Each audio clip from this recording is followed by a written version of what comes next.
Praise God! Magandang araw po sa inyong lahat. At tayo po ngayon ay narito sa ating devotional journey. Woo! Hallelujah! Araw ng Martes po dito sa Canada. For sure, Miyerkules po dyan. At tayo patuloy na sinasamahan ng Diyos. Patuloy natin nararanasan yung kanyang pagpapala, himala, kapangyarihan. Ayan. Pastor Leo Luces or Cecilio Luces Jr., thank you for watching. Karen, thank you very much sa iyong oras at sa iyong panahon. Tingnan po natin yung ating bibigyan ng pansin for Foundation to Victory. Meron pong 4 na pundasyon para po ang tagumpay ay sigurado. Especially when we talk about doing things against the works of the devil. Kapag po sinabi nating gawa ng kaaway, nako, sigurado yan. Sigurado dapat nagtatagumpay tayo. Dapat alam natin kung paano magtagumpay. Pastoral Leia Panganiban Alad, thank you. Blessed day din sa inyo dyan. Si Rochelle Lendero, at salamat sa buhay nyo, sa inyong lahat. Basahin po natin Hosea chapter 4 verse 6, my people are ruined.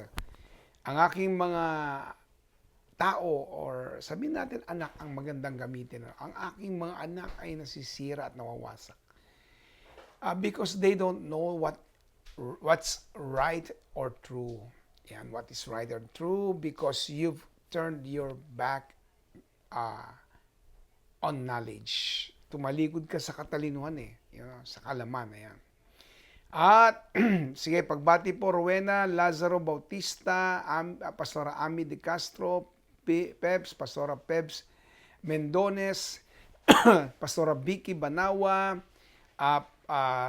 Rev Ronnie Roque, Kuya Ronnie, ayan, thank you very much. Pastora Ami De Castro, salamat po sa inyong mga oras at panahon. Ang lahat ng tao ay nawawasak dahil kakulangan ng kaalaman. Yan po ang katotohanan. Katulad yung nangyayari sa Pilipinas. Nagpapakita sila ng kung ano ang dapat, kung ano yung nangyayari, ganyan. Ako, ang hirap na malaman, alin ba talaga ang totoo dyan. Ang dapat pong gawin ng mga Kristiyano dyan, manalangin. Huwag na po tayo sumausaw. Walang mangyayari. At yan po ay buhay na at gawi na po ng mga Pilipino. Lalo na sa politika. Pero meron pong mangyayari kapag tayo po'y nanalangin. Di ba, Flor de Lisa Lusanta? Simulan mo sa panalangin lahat yan. Ayan, tayo po'y manalangin sa oras na ito. God, I thank you so much for your words. I pray, God Almighty, that you will continue to be with us as we give you praise, honor, and glory in Jesus' name. Amen and amen. Ayan, Jenny Beth Rhea. Ayan, Jenny Beth, thank you. Nida, sabi na, pag-pray niyo po ako, tomorrow, babiyahe po ako patungong Quebec. At ating pong bibisitahin ang ating pong bagong iglesia o church ng JA1. Oh, JA1 Quebec. Here we are. Ayan, Sianet Macaraig. God bless you. Cynthia, Pastora Cynthia Banaag Ladines. Pastora Loida Duenas Lontok. Ayan, thank you very much. Wilhelmina, Tita Inday Villarreal, God bless you. Remy Manalo, God bless, no? At ituloy po natin, ito po yung mga 4 na kalaman. Una po, the devil exists. Kasi kahit maniwala ka at hindi mo man paniwalaan, maniwala ka man, ayaw man ng ibang maniwala, totoo pong may demonyo. Ayan. Totoo po, ang demonyo ay nag-e-exist. Ayan. Tandaan natin yan, Sister Sally De Lara, Jonathan Soriano, Alisa Ramos, Talen Kaila. Tandaan natin, 1 John 3:8, the Son of God entered the scene sabi na, to abolish the devil's way. Kasi yung nga lang pagdating ng Panginoong Hesus. Ang gusto niyang gawin ay wasakin ang gawa ng kaaway, di ba? I-abolish niya. So, ibig sabihin talagang nag-e-exist po at totoo pong merong kaaway. At pag tinignan po natin ang John 10:10, a thief, and that is the devil. A thief is only there to steal, to kill, and destroy. Yan lang po ang gawain niya. Wala nang iba. Bakit po ako sinuwerte nung ako po'y samahan ng demonyo? Pansamantala lang yan. Ako, mawawala din yan. Kuya Danny, God bless you. At huwag kang magpapadala. Huwag mong hayaan ang sarili mo ay ang dami ko pong napanood minsan sa Facebook, ang dami na po nagsuko ng sarili nila sa dyablo. Akala lang nila it is merely by word, but it's reality. Ang hirap po no? Yan. Reba May, mahirap yon sa totoo lang. Kung ang Panginoon Jesus ay dumating para wasakin ang gawa ng kaaway, ang wawasakin niya yung pagnanakaw ng kaaway, yung pagpatay na ginagawa niya sa ating pananampalataya, pagsira ng ating buhay Kristiyano. Lahat po yan ay dumating ang Panginoon para sirain at wasakin ang diskarte ng kaaway. The Bible is real. Pangalawa po, ang Biblia ay totoo. Tandaan mo yan. Ay, Sister Arlene Likda, kumusta na ikaw? Ayan. Rebecca Manalo and Alice Barrias. Ayan, God bless you. Ayan. In other words, totoo po ang Biblia, hindi po yan hindi po yan yung basta na lang nalaman natin, may salita ng Diyos. Totoo po ang Biblia. Psalm chapter 1 verse 2 and 3, instead you thrill in God to God's word. You chew the scripture day and night. Verse 3, you're a tree replanted talagang nilagay ka in Eden, bearing fresh fruit. Every month, never dropping a leaf, always in blossom. Tandaan natin yan, pag may Word of God, nakakabata yan. Tinan niyo ako, Word of God Kapag may Word of God, lalo kang lumalakas. Pag may Word of God, nako, hindi po nasasayang ang buong araw. Ayan, Brother Boyat, hindi nasasayang, no? Sarsuela, wala pong makakapagpahinto kung ano ang dapat mangyari sa katauhan mo, sa buhay mo, sa pamilya mo dahil may salita ng Diyos. Andiyan ang pangako ng Diyos sa kanyang salita. Andiyan ang kapangyarihan ng Diyos sa kanyang salita. Andiyan po ang istorya kung paano po tayo niligtas ng Diyos. Andiyan po ang lahat ng tungkol sa nais sabihin ng Panginoon. Kompleto po ang salita ng Diyos. Kaya nga ito'y nakakabata, ito'y nakakapagpabunga, ito po'y may nagagawa sa ating buhay dahil ang salita ng Diyos ay makapangyarihan. Ayan. Jara Jean and Janus, God bless you. Lorena Rhea, ayan, Marilo Abril. Bumati lang po tayo sandali. Pastora Jo Nicolas Lontok, God bless you. Tuloy po natin, ano pong kasunod? Ano sabi ron? Joshua 1:8, and don't for a minute let this book, which is the Word of God, wag mo hayaan ang librong ito. Wag mong hayaan ang librong ito. Ang librong yan, of the revelation, be out of your mind. Wag mawala sa isip mo.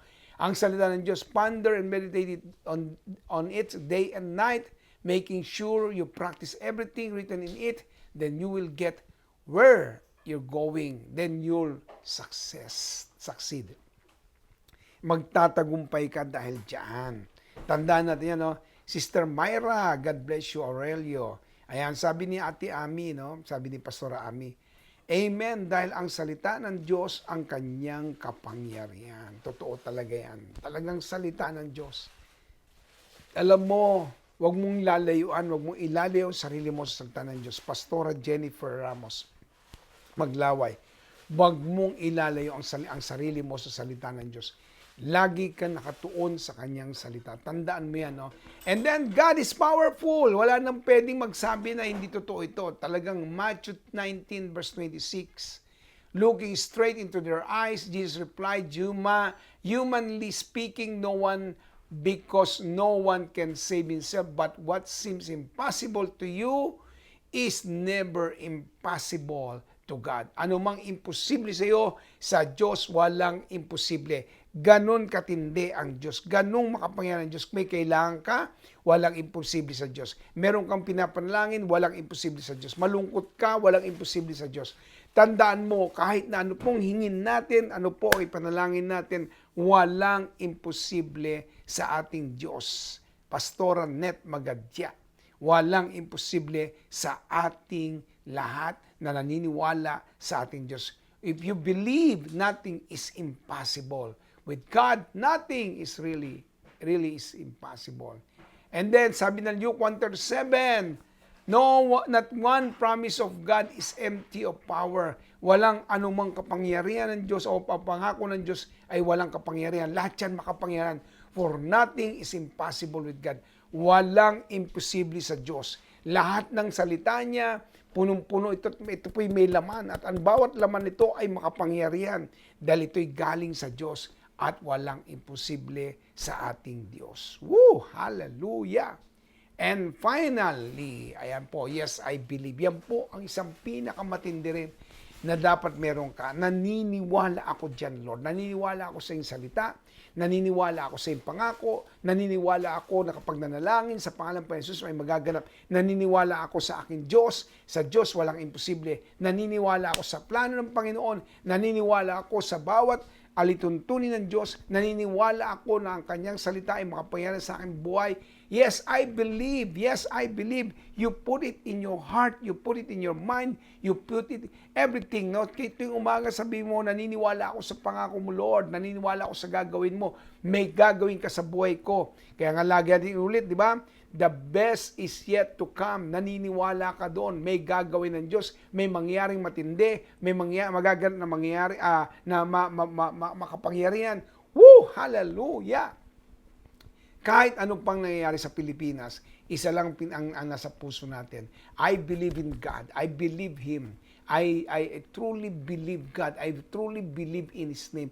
I truly believe that He is powerful. I truly believe ang Diyos ko'y makapangyarihan sa lahat. Sabi ni Pebs, Pastora Pebs, claim it in Jesus' name. Sabi ni Pastora Ami, yes and amen. His word is the most powerful tool na dapat nating panghawakan. Amen. Totoo yan. Hallelujah. Purihin po ang Diyos. Kakatuwan Diyos, no? Umagang-umaga, ito agad yan narinig natin. Naniniwala tayo sa ating Diyos na buhay. I believe, Lord. Yes, yes, yes. Amen and amen. Praise God. Tayo po'y manalangin. Hallelujah. God, I release the bountiful mercy of your grace, the bountiful promises that you've given us. Inirelease ko, Panginoon, ang kasagutan sa lahat ng panalangin at sa lahat ng hiniling, ang iningi ko, Lord, nirelease ko sa bawat sa Panginoon, ang iyong makapangyarihan, pagsama, mapapangyarihan, pagkilos sa bawat sa Lord. Hallelujah! May gagawin ka sa loob, sa lugar, Panginoon, ng Quebec, JE1 Quebec, Lord. Hallelujah. Antindi ng mangyayari, antindi na magaganap sa buhay namin ngayong araw na ito. Meron kaming hinihintay at hinihintay namin ay ang kasagutan sa aming mga dalangin. Yung magaganap na yung pangako sa buhay namin, Panginoon. Release, God Almighty. Naniniwala kami sa gagawin mo. In Jesus' mighty name, meron pong mangyayari, meron pong magaganap, meron pong matinding pagkilos mo sa buhay namin ngayong umagang ito. Salamat po, Ama, as we give you all the praises, the honor, and the glory in Jesus' name. Amen! Hallelujah! Sabi ni Pahabol po, sabi po ni Pastora Pebs Mendones, grabe! Woo! Ayan ang maganda, no? Si Pastora Vicky naman, sabi niya, Amen! Hallelujah! Si Pastoral Lea naman, Lea Alad, ano sabi niyan? Amen po, may mga magagandang mangyayari po sa atin in Jesus' mighty name. Si Sister Remy Manalo, Amen po, the word of the Lord na ating pinangahawakan, ito, ano sabi niya doon? Ito ay ipagkakalob ng Diyos sa atin. Woo! Hallelujah!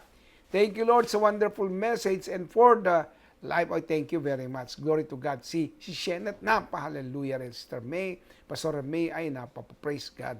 Ayan. At marami pa pong nag-amen. Si Shenet, si Manalo Raymond, Pastor Manalo Raymond, si Rowena Lazaro, at si Janus, thank you Lord, at nagtanim naman.